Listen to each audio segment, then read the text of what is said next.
Farm workers in the Swartland region of the Western Cape have been urged to make use of the various legal and judicial services available to them.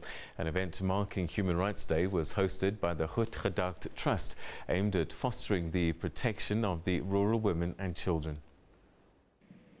Over 2,000 children and parents from 18 different rural communities gathered to learn about the country's Bill of Rights, but also the individual rights.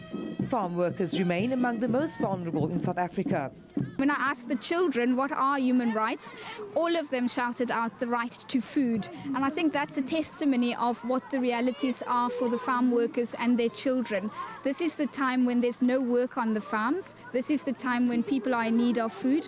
Lawyers say access to rights and legal services on farms remains a challenge, with many rural communities not making sufficient use of judicial services, such as the Equality Court. We are talking about holistically trying to assist farm workers and farm dwellers with regard to their rights, which is right to maintenance, right to domestic violence, the right to housing, right to socioeconomic rights. And I think the most important thing for us is to be able to ensure that those rights are being made a reality 21 years into our democracy. Farm workers have welcomed the initiative.